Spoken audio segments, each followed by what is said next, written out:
And it's cycled back to Ryuji on the train.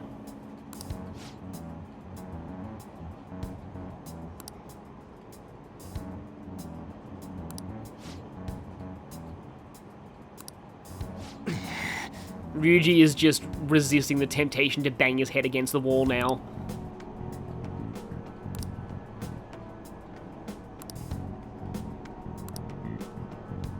You know what, that is true. This is something I also got from the comments, but when you think about it, we're kind of going to do to Shido what he did to us. We're going to give him a downfall right at the height of his popularity with the public. He's going to know what it feels like to have public opinion flip on him. Now, is today the one? I don't think it is. There's something kind of interesting coming up on TV. Oh yes, this is exactly what they wanted us to fall for back in the interrogation, but thankfully we avoided that trap. For real? For some reason, eating katsudon in jail is a Japanese stereotype. I think it even comes up in the Japanese versions of some of the Ace Attorney games. By the way, I am convinced that these people are brainwashed because they're still saying the exact same thing that they've said all month. Well, all most of November and this month.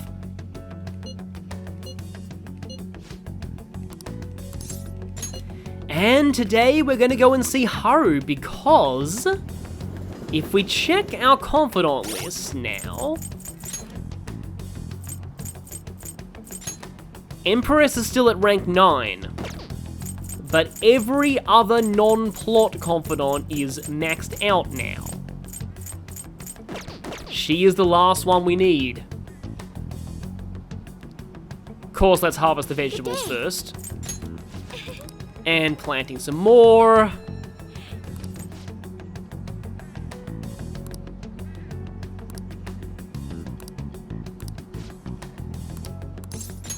Thank you. Let's talk.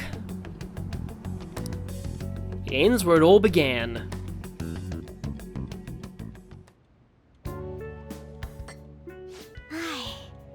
This has such profoundly bold flavor.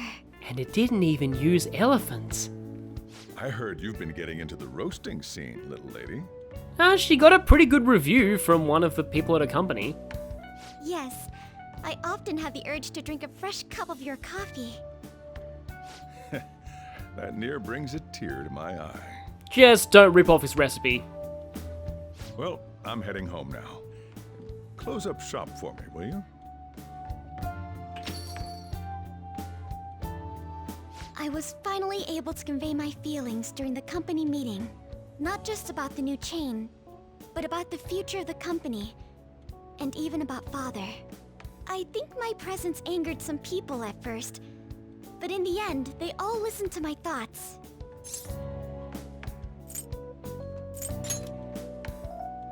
All that nervousness was exhausting. I've had diplomatic dealings with VIPs before, but I've never once spoken my true feelings. That aside, after talking with management, I've decided to let them handle Okumura Foods. It's simply not something I would have been able to supervise on my own. Yeah, given you're only 18, I guess that makes sense. And after their sincere acceptance of the public's criticism, I felt it was okay to trust them. Hopefully they get things right this time. As for my future goals, I'm interested in opening a small private cafe. Everything will be homegrown, from the coffee to the salad. I want to set my own standards. It'll be a shop that people love, like grandfather's, and like this place. What do you think? It's a pretty boring dream, huh? No, not really. I'm sure it'll be great. But when you say that, I feel like it will actually happen. Truth be told, I don't plan on opening the shop immediately after I graduate. I'll need to study and improve my knowledge beforehand. After all, right now it's only a hobby. Perhaps I should apprentice here at LeBlanc in the meantime. Well, I mean... yeah, it can be pretty brutal. Also, you'll have to put up with Morgana managing your sleep schedule. I take it that sentiment comes from personal experience? What, the sleep schedule thing or the coffee thing? Or both? Either way, I think this dream of mine will be no easy feat. But I somehow managed to tackle my childhood dream of becoming a heroine of justice. I love this. Opening a cafe, becoming a superhero. Totally comparable things. If I act with resolve and believe in my actions, I know I'll be able to achieve anything. I'm so glad I met you. At first, it was nice having someone that understands me. But now, it's much more. There may be times where people resent me for it.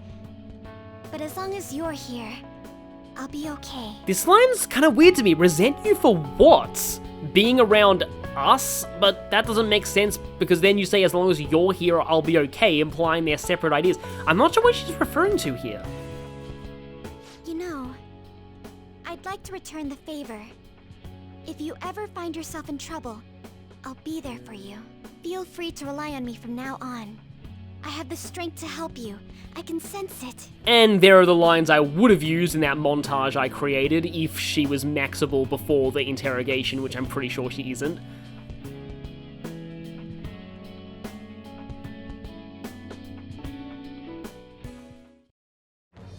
I am thou, thou art I. Thou hast turned a vow into a blood oath. Thy bond shall become the wings of rebellion and break the yoke of thy heart. Thou hast awakened the ultimate secret of the Empress, granting thee infinite power.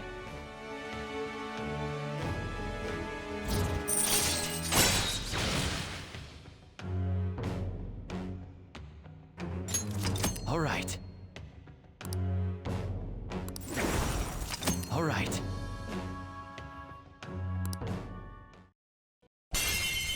Mother Harlot!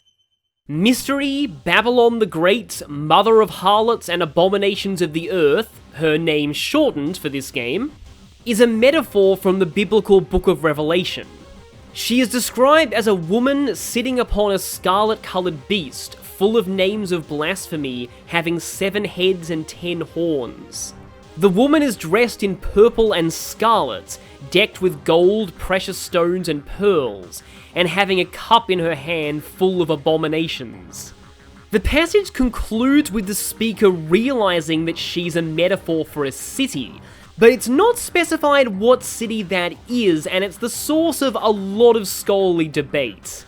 The most common consensus is Rome, with the beast's 7 heads representing the 7 hills of Rome. But other scholars have posed different theories, such as Jerusalem, the Catholic Church, or her simply being a metaphor for evil. As a different take, the English occultist Aleister Crowley venerated her in his occult system Thelema, which is the reason why the 7 heads of her beast appear on the card artwork for the Hunger Arcana in Persona 4 Golden. In Persona 5 Royal, her trait is Ghost Nest, which is my candidate for worst Ultimate Persona trait in the game. Raising the chance of ailment sounds good on paper, especially in a game where ailments are very strong. The problem is there's very few times you'd want to status an enemy that's already down. And single target ailment skills already have such a high success rate that you only need ailment boost or the foul stench trait to make them virtually guaranteed, knockdown or no. She also doesn't learn any ailment skills apart from the low chance of freeze of her ice attacks. And if an enemy's already down, it's unlikely you'll need to freeze them. Trait aside though, she does have a pretty decent moveset, getting Repel Blessed to cover her only weakness, Ice Age and Ice Amp to boost it, along with learning Debilitate. Trumpeter does get this at a much lower level, but learning Debilitate is always a good thing for a Persona as it is one of the best skills in the game. When itemized, she gives Clam Soleus or Clam Soleus R, Morgana's ultimate melee weapon, and giving plus 50 SP is a great effect for him. Overall, the Great Mother of Abominations is a creative choice for an Ultimate Empress persona, and though her trait is bad, she's surprisingly good in other ways.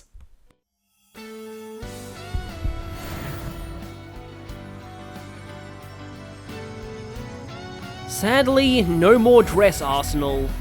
Instead we have... psychedelic hippie skull. I feel as though I've been reborn. This is my new power. All right.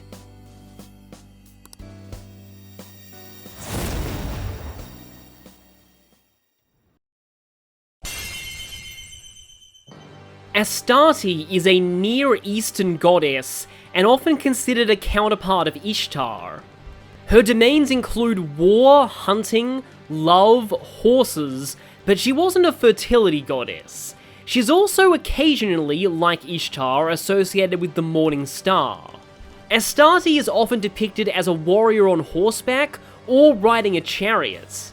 She was also worshipped in Egypt, where she was sometimes the consort of Set, and, fittingly for Haru, was associated with the crescent axe.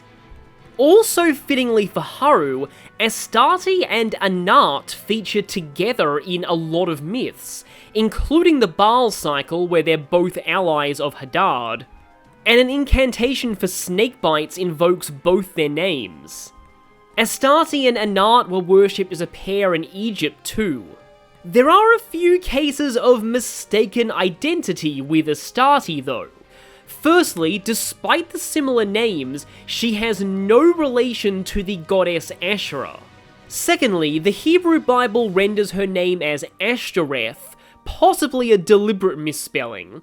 The plural of this is Astaroth, which was later hijacked in medieval times as the name for a male demon, and spun off into a completely separate entity. Upon evolution, Estarti grants Haru an immunity to Psy and a resistance to ice. When I open my cafe, I'll let you be my first customer. I can't wait! My, look at the time! We've been speaking for quite a while. I should be going now. Take care. It does feel like this one ends a bit abruptly if you're not on the romance route. Something that I haven't mentioned yet, but I wanted to. Okay, firstly, we've got Evade Nuke here.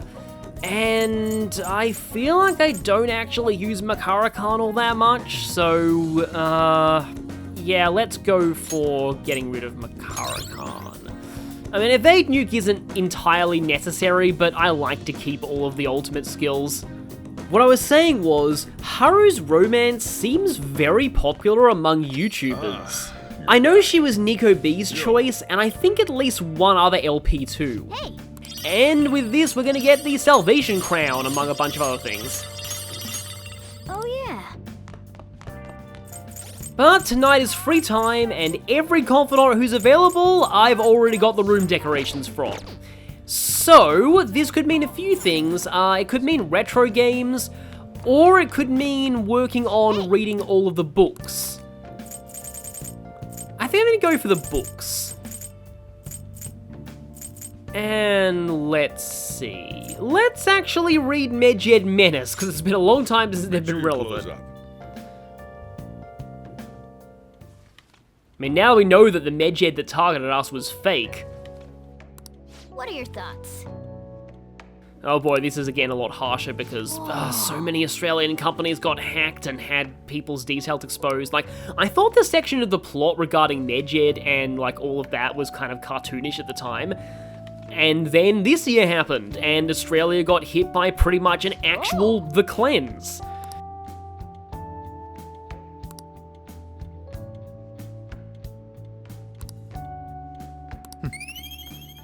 And this book just gives knowledge, which I don't really need, but it's a lot of knowledge, but 3 music notes of it.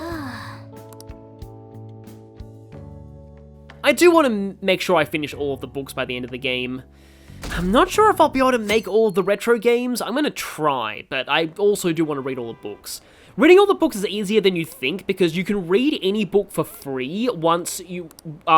any of the location unlocking books, I should say, you can read them for free if you already have their location. And since I already have every Hangout location, I can just zoom through all of those in one day.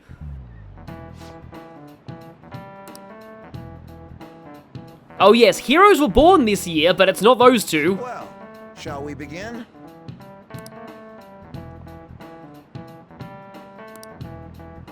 Oh yes, Representative Shido is the one carrying out a revolution right now. That's totally not the opposite of everything.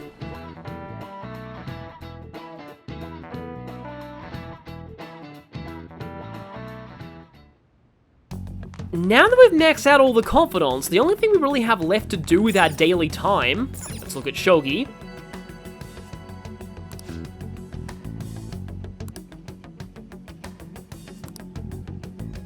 And something that I haven't shown yet is because I'm romancing Makoto, her rank 10 displays as hearts rather than stars, as this platonic rank 10 shows.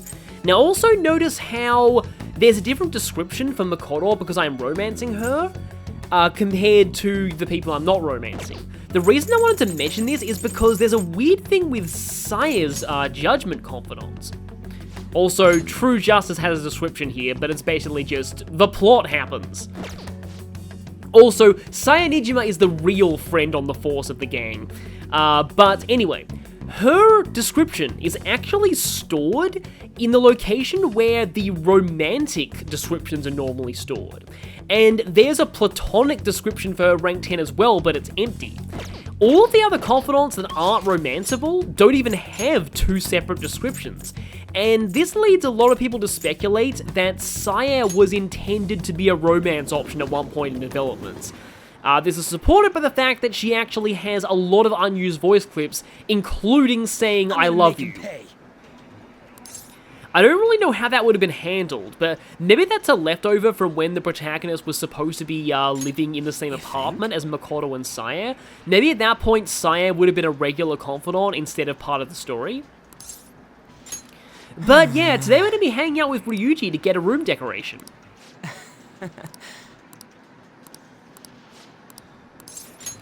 Yo.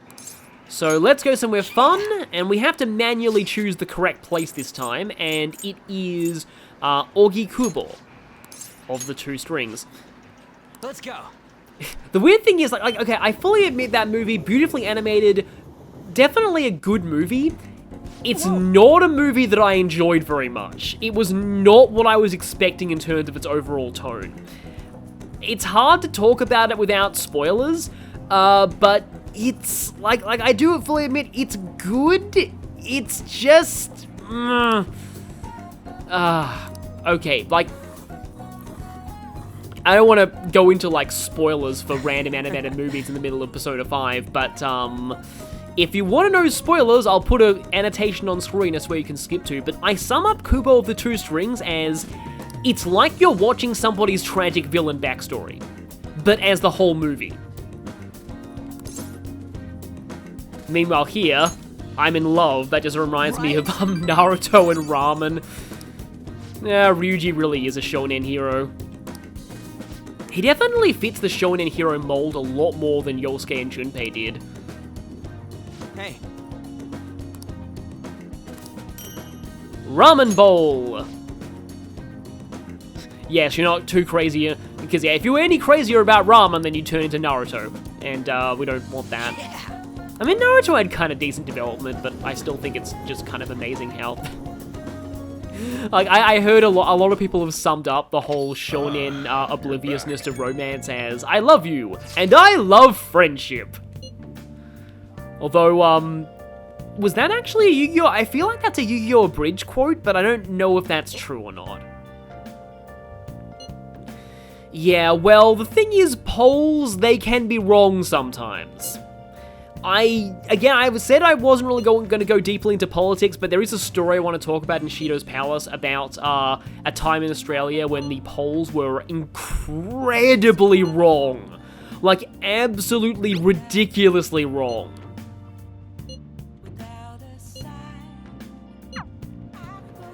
And now we're going to be doing that fortune hangout that we set up for earlier. I do kind of like these hangouts with all of these confidants just before the end of the game. Let's invite her to the Skytree. Let's go. In a way, it feels like a bit of a recap on what we've done throughout the whole playthrough. The actual location in Tokyo that inspired the Tokyo Skytree, I found this out when I was recording the band ending, is actually listed in the credits in special thanks. A sense of superiority, huh? Such a delicious thrill.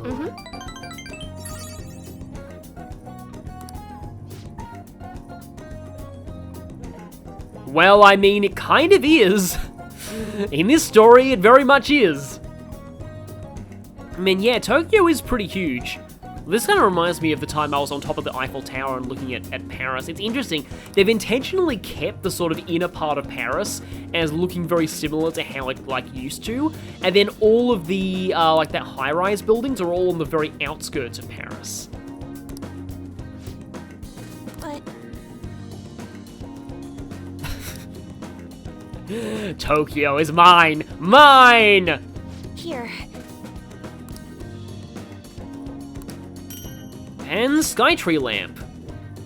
This one's actually more elaborate than you might think. I'll need to remember to put these all up in the room. Unfortunately, the Skytree lamp overwrites the balloons, which I put so much effort into obtaining, and that makes me upset. At least it doesn't get rid of the resave poster, though. hey, I love how Morgana's like, okay, no, you should be hurrying about and making sure that, you know, you take down Shido quickly. Oh, but also mementos. Now, today might be... Yeah, here we go. Okay, I'm gonna warn you once again, spoiler warning. This TV report has implicit spoilers for Persona 4. If you've not finished Persona 4 yet, I'm gonna put up a time on screen, skip to that time. Because they're talking about Taro Namatame, an independent newcomer for Inaba. So the fact that Namatame is in politics now pretty much gives away that he wasn't the killer in Persona 4. And next on our Confidant Hangout Grand Tour is Kasumi. Haven't hung out with her in a while, unless you count those story moments. This is a hangout that I really want to make sure I do because, let's just say that it's gonna get a little bit more awkward to hang out with her what do you eventually. Like, for reasons, I just want to make sure that I get this done now. I'm not sure if this hangout is missable or not, but there's a possibility that it is. Also, the dolphins there just make me think of Palafin now. But yeah, we have to invite her to the aquarium. Figures that you'd invite the Royal Exclusive Confidant to the Royal Exclusive Hangout shall spot. we go?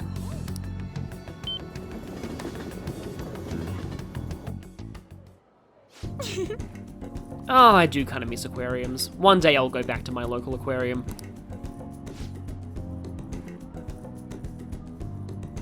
Yeah, maybe the Velvet Room should get one of these installed.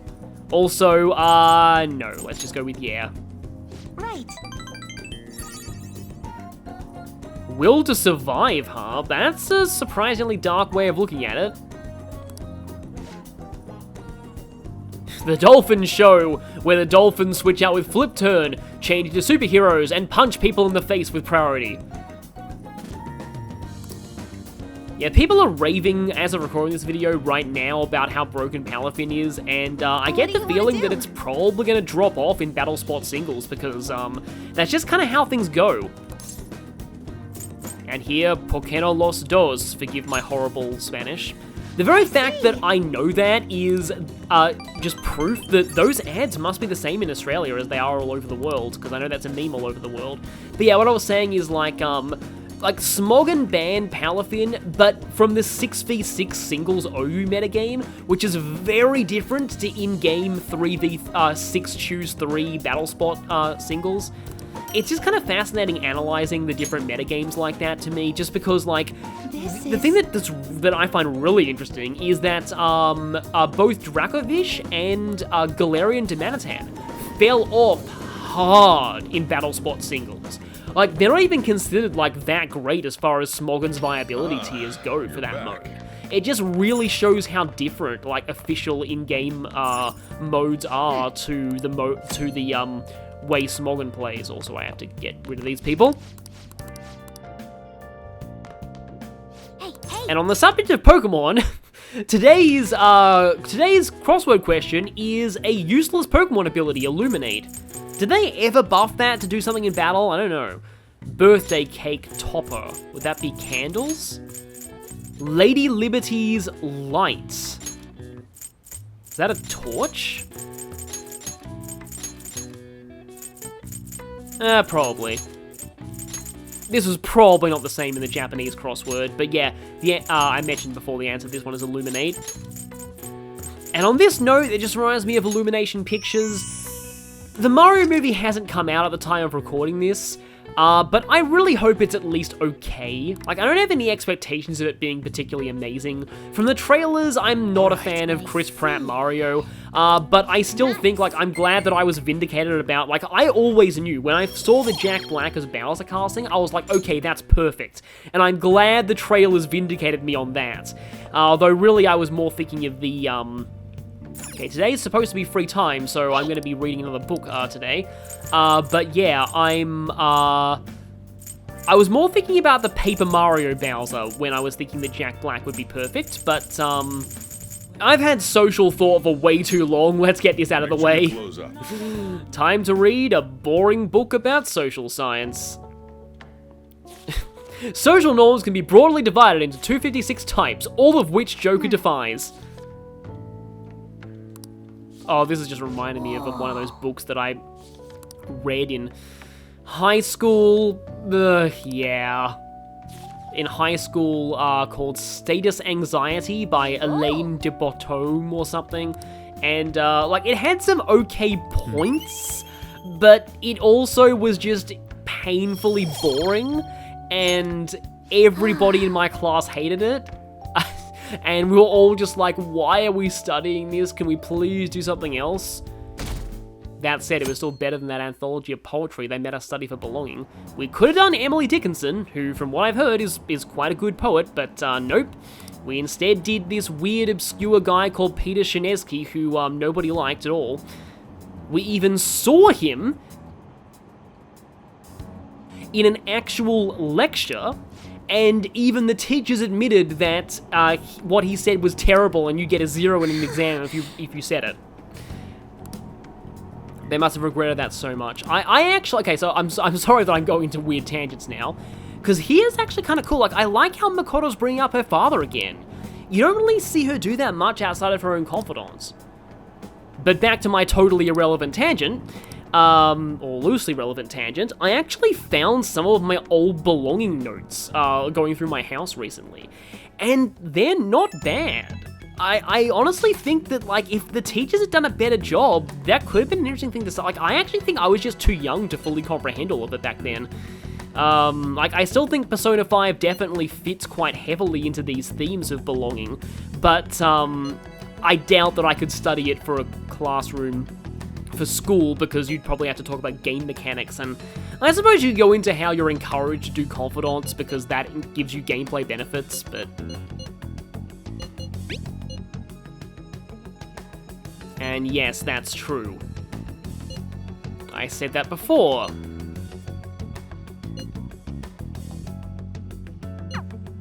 Don't worry, just one more day, and then we're gonna enter the palace. One more... Oh, great, I just said the name of a terrible, comic book. Anyway, though. So, today we have a quiz question. Let's say you fire a gun with the intent to kill someone, but you miss and wound a random passerby. What crime would you be tried with? Attempted murder or involuntary manslaughter? As a connoisseur of murder mysteries, I actually know this. It's attempted murder. It might not be true in all countries' laws, but in a lot of places there's a saying, intent follows the bullet. If you fired a gun intending to kill someone and somebody gets hurt, it doesn't matter if it was your intended target or not, it's still attempted murder. Nice. This actually happens in quite a few murder mystery stories. Actually, one of the Danganronpa cases plays out like this.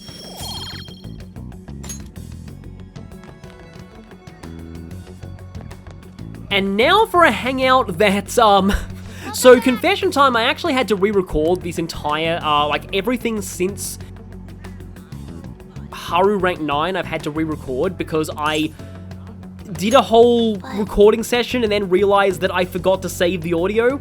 That's the one time this happened this entire playthrough, so I'm kind of surprised. But I remember my last time recording this, I actually had to reload 3 times because I messed up this Futaba hangout. This Futaba hangout is actually a little tricky because not only do you have to choose the correct place, but the correct place is actually Asakusa. But if you select Asakusa, there are two places, Skytree or Nakamise Street, and you need to choose Nakamise Street specifically. I'll go. I suppose going to a famous tourist spot would be good training for her.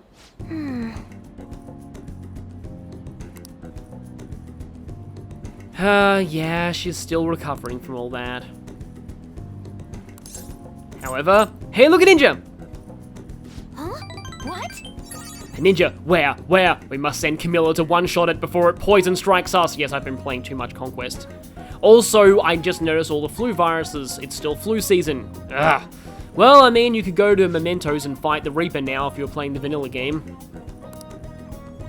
Yeah, this is a very touristy location. I'm pretty sure it is exactly the place that I went with my class at school, and somebody got like a... Oh no, I got a ninja star. Somebody on the trip got a ninja star, and that somebody was me.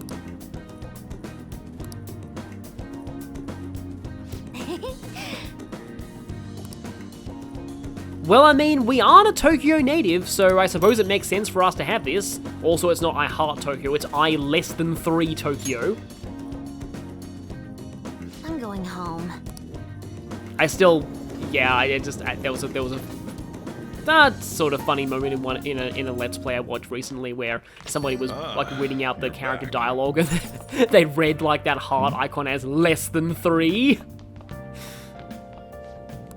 You, go away so I can read books. Oh, I haven't read Wise Man's Words yet. Close up.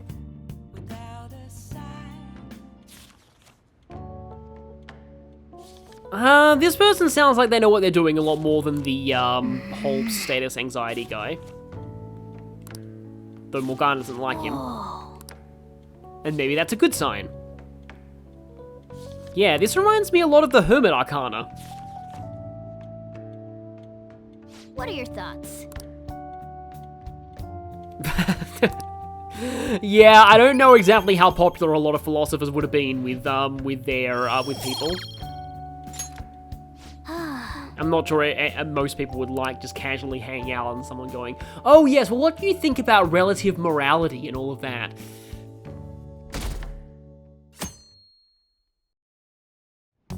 Hey. And so, today is the day we'll be heading into the palace, but first, let's proudly display all of those room decorations. So, firstly, Sea Slug Doll. Hey. Yeah, a lot of times, the wildlife at the bottom of the ocean looks weirder than many aliens in fiction. Ramen Bowl. Oh, it's one of those plastic displays. Yeah, I like those sometimes. Sushi Teacup. Oh. It looks like a pretty professional one, but I expect as much because it's a very expensive place. I less than 3 Tokyo t-shirt, and it hangs up there so it doesn't like block anything else. Rip balloons because Skytree lamp. And Sheepman doll. Hey. There's still space for a lot of dolls above our work desk, so that kind of goes to show the game isn't over yet. I wonder what's bothering him. A lot, trust me. One of my favorite memes is that there's, like, when Coca-Cola did that promotion where it's like share a Coke with and the bottles had names on them, someone saw like a share a Coke with Catherine with a C and share a Coke with Catherine with a K in the same fridge, and they've got a photo of that, and then there's just a screenshot of Vincent going, which is just amazing. And this one right here is the TV thing I didn't want to miss. Notable heroes in our police force. A handsome detective in red sunglasses, so a legendary gumshoe who took down a bear, that's probably Akihiko, but the handsome detective in red sunglasses is probably Katsuya Suo from Persona 2, and that confirms that Persona 2 and by extension Persona 1 are still canon. And one tough gal in the police academy whose kung fu can't be beat, yeah, we all know who that is. It's interesting how many Persona party members grow up wanting to be police officers. Maybe one day we'll get a police procedural spin-off with Makoto, Akihiko, and Chie. Oh, also Naoto, of course. That would actually be pretty cool. But before we get into the powers, let's do our regular ritual of getting both a money reading and a celestial reading. Man, when I've been playing, like replaying some Fire Emblem games lately, and now Chihiya's giving me vibes of that terrible fortune teller from Fire Emblem 7. Ugh. Who charges you for all of her hints and acts like an annoying old lady, and also their hints aren't even that good to begin with. And then eventually they get replaced by Nils, who does the fortune telling for free, so it was all pointless. And also, yeah, they've got Christmas decorations up in Shinjuku now. Merry Christmas! And I'm probably going to be uploading this around the time of Christmas, actually. So yeah, Merry Christmas to all of you. And next time, we're going to be celebrating the holiday season by going on a cruise with evil politicians. Yeah. See you all then, and yeah, look forward to it. This is a very long and epic palace.